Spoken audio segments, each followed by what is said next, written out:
What's up? It's me guys, Probinsyanong Singkit. At habang nagkakape nga ako dyan at medyo maulan, masama ang panahon, ay naisipan ko, what if gumawa tayo ng little garden? Since wala naman ako masyadong ginagawa at napaaga yung gising natin at may bakanting lote kami sa taas, so sabi ko tara, gawa ulit tayo ng little garden. So, ayun, pagkatapos natin magkape, diretso na tayo dyan. Dun sa bakanteng lote sa taas. Kasi dun natin gagawin yung little garden natin. At yun, dala-dala ko na dyan yung mga gagamitin natin para sa paglilinis dun sa bakanteng lote. Actually, hindi lahat sa amin yung lupa.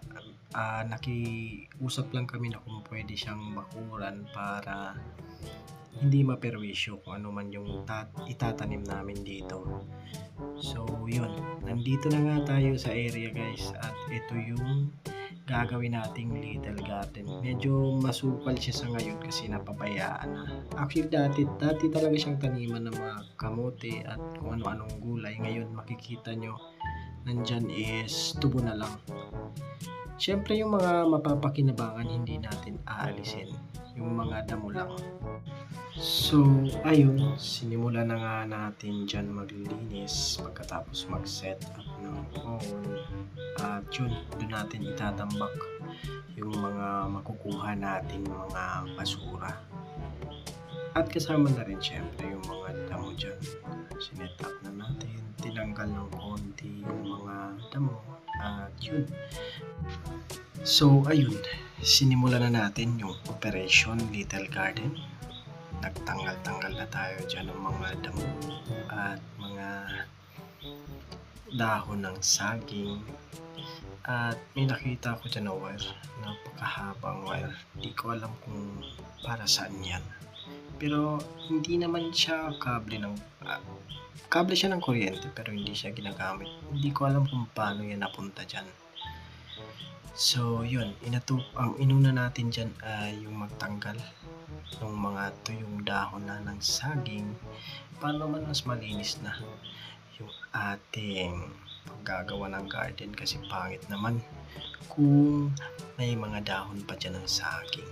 Pagkatapos natin tanggalin, gumamit na tayo dyan ng asarol para matanggal na din yung mga damo dito. At kung makikita nyo nga dyan guys, nagpaalang ako kasi maputik gawa nung medyo umuulan pa dyan hindi pa naman ako naliligo, so goods lang, kaya kahit umuulan laban tayo dyan. Yan, mabilis ko na nga yung nilinisan at kung makikita nyo unti-unti na lumiliwanag yung paligid. Problema ko na lang dyan itong kung nakikita nyo yung wire na yan, diba nakakasagabal siya. So, ayun, habang naglilinis tayo dito ay may nakasilip naman na isang maliit na itik dito sa baba. Gusto niya lumabas pero syempre hindi pwede kasi umuulan, kaya dyan ka lang muna. At dito lang din ako. Patuloy na yung trabaho natin dito guys. At kung makikita nyo, medyo may progress na tayo dyan. Ito na lang talaga yung pinoproblema kong dahon ng saging. Kasi nakaharang din siya dito, so apparently kailangan natin siyang tanggalin. Kasi hindi siya makakatulong sa paggawa natin ng garden. So dun ko na lang siya itatambak. Simulan na natin tanggalin itong mga dahon ng saging na to. Kasi nakaharang din siya dyan Yun, so sinimulan na natin tanggalin yung mga patay na saging dito. Patay na saging. Basta yung saging dyan na natumba na hindi naman mapapakinabangan. Tinanggal na natin.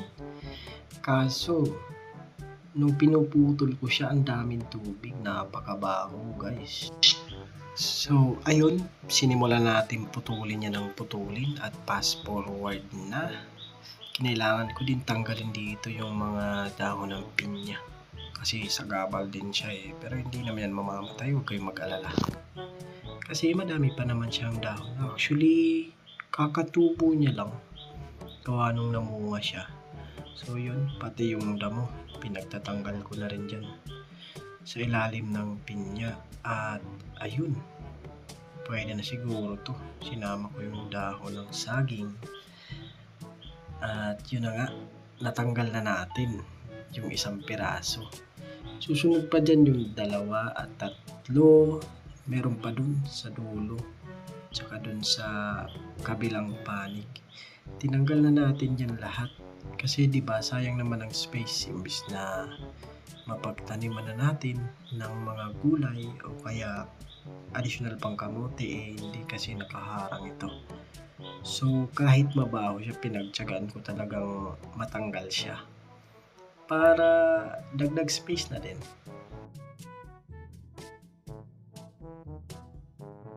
At nung medyo maayos na siya, kinuha ko naman talaga tong malaking wires. Actually guys, sinubukan ko siyang hilahin kaso wala eh. Ang tigas, napakahaba niya. Mukha lang siya maliit pero malaki yan. Malaking wire, mga 2 daliri din yan siguro. Sinubukan natin siyang tanggalin pero ang hirap. At hindi ko rin alam kung hanggang saan yan. Lumagpas siya dun sa bakod. Siguro papuntang Encantada yan. So pinabayaan ko na lang siya dyan at bahala ka dyan. So ayun, natapos na nga natin yung sa kabilang face. Malinis na yan. At tiningnan ko medyo kaya pa naman ang oras. So ang ginawa ko dyan, sabi ko kako, isasama na natin tong medyo masukal na part dito sa may bato kasi kaya pa naman ang oras eh. Tinanggal ko dyan yung mga dahon ng lubi-lubi at konting dahon ng saging para makasama na siya sa lilinisin. At pag uminit susunogin natin. Yan talaga yung medyo makapal yung damo kaya pinilit kong makasama na siya sa tatanggalin para medyo mas maaliwalas na tingnan dito sa may parteng taas nung gagawin nating little garden.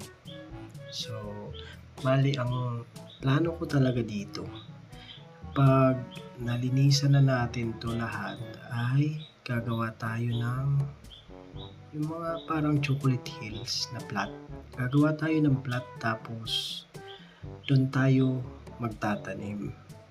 Siyempre may iba pa akong naiisip dyan. Makikita nyo na lang guys sa mga susunod na part ng video. Sayang din kasi ng space kung sa baba ka lang magtatanim. So pwede pa siya gawa ng sawali sa taas. So yun yung bala ko. Gagawan ko siya ng sawali para yung mga gumagapang na halaman doon natin papagapangin sa taas. O di ba? Mas makakatipid tayo sa space at ma-maximize din natin yung mga pwedeng ma-harvest dito sa ating gagawing little garden. At so ayun, tingnan nyo, di ba? Unti-unti na siyang nalilinis kahit nakakapagod. Ito yung hobby na hindi masasayang ang oras mo. At least, di ba? Minsan nauubos ang isang araw natin sa online games, panonood ng kung ano-anong pelikula. Wala, naisip ko na lang isang araw. Sabi ko, what if ibalik ko yung dati kong hobby na pag-garden. Tagal ko na rin itong hindi nagagawa eh. Aside sa may ma-harvest ka na, pag okay na yung crops mo, pinagpawisan ka pa, di ba? Kasi medyo tumataba na rin tayo dyan eh. So kailangan may konti tayong pinagkakaabalahan na talagang pagpapawisan tayo. At syempre kapag pinagpawisan ka, maganda yun sa katawan kasi magiging fit yung katawan mo. So 2 goals yung na-achieve mo.